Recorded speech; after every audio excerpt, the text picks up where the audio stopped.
मुख्यमंत्री एकनाथ शिंदे यांनी जेव्हा बंड पुकारलं होतं तेव्हा ते गुजरातच्या दिशेने गेले होते। त्यावेळी काही आमदार शिंदे यांच्यासोबत गेलेले नव्हते। त्यामध्ये विद्यमान मंत्री गुलाबराव पाटील हे देखील होते। गुलाबराव पाटील हे माजी मुख्यमंत्री उद्धव ठाकरे यांच्या मातोश्री निवासस्थानी होते, पण त्यानंतर ते देखील एकनाथ शिंदे यांच्यासोबत गुवाहाटीला गेले होते। त्यावेळी नेमकं काय घडलं होतं याचा गौप्यस्फोट मंत्री गुलाबराव पाटील यांनी आजच्या भाषणात केलाय। आम्ही गद्दारांची औलाद नाही, आम्ही गद्दार नाही, आम्ही उठाव करणारी औलाद आहे, मी गद्दार नाहीये। उद्धव ठाकरे यांच्याकडे 20 आमदार घेऊन सांगून आलो होतो। त्यांना सांगितलं एकनाथ शिंदे जात आहेत, आपला एक प्रमुख चेहरा वापीमध्ये गेला आहे, त्यांना परत बोलवा। त्यावेळी त्या ठिकाणी खासदार संजय राऊत नावाचा माणूस होता। तो म्हटला तुम्हाला जायचं असेल तर जा। तेव्हा गुलाबराव पाटील तिथून गेला।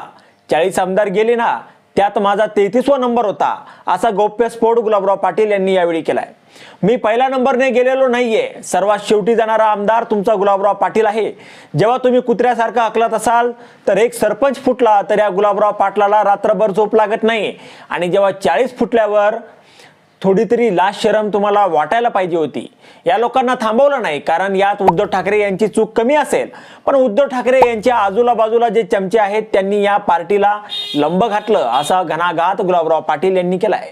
एकनाथ शिंदे पुन्हा मुख्यमंत्री होईपर्यंत गुलाबराव पाटील हा स्वस्थ बसणार नाही, अशी शपथ मी घेतलेली आहे। आजपर्यंत तुम्ही ज्या निष्ठेने माझ्या पाठीशी उभे राहिले त्या निष्ठेने तुम्ही यापुढेही माझ्या पाठीशी उभे राहा। आपण एकत्र काम करू। गेल्या वेळी ग्रामीण मतदारसंघाने मला 25,000चा लीड दिला होता, यावेळी 40,000चा झाल्याशिवाय राहणार नाही। महिलांना बहिणींना मला हे सांगायचं आहे की तुम्हाला 1500 रुपये हे 3000 करायचं आहे, हे फक्त मुख्यमंत्री एकनाथ शिंदेच करू शकतात। 75% महिला आणि 25% पुरुष असं सुद्धा मतदान झालं तर समोरच्याचा राम भाई होईल, म्हणून समजा, असं गुलाबराव पाटील यांनी यावेळी सांगितलं। आज काय परिस्थिती आहे, 50 वर्षामध्ये एवढी कामे झाली नाही तेवढी कामे मुख्यमंत्री एकनाथ शिंदे यांनी केली आहे। एकटा गुलाबराव पाटील नाही तर माझ्यासोबत बसलेले तुम्ही सगळे गुलाबराव पाटील आहात। या पद्धतीने आपलं काम आहे। कार्यकर्त्यांना मी माझं कुटुंब समजतो आणि त्यांच्याच वर्षावर मी राजकारण करतो, असं गुलाबराव पाटील यावेळी म्हणाले।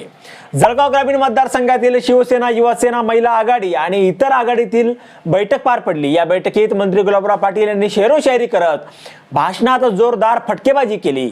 शिवसेनेचे खासदार श्रीकांत शिंदे यांनी मुंबईतून ऑनलाईन पद्धतीने या बैठकीत सहभागी झाले होते। मंत्री गुलाबराव पाटील यांचं पूर्ण भाषण त्यांनी ऐकलंय। आता यावर तुम्हाला काय वाटतं, तुमचं मत कमेंट बॉक्स मध्ये लिहायला अजिबात विसरू नका। व्हिडिओ आवडला असेल तर जास्तीत जास्त शेअर करा, आणि आतापर्यंत मराठी जनता आपण आपल्या या चॅनलला सबस्क्राईब जर केलेलं नसेल तर चॅनलला सबस्क्राईब करा।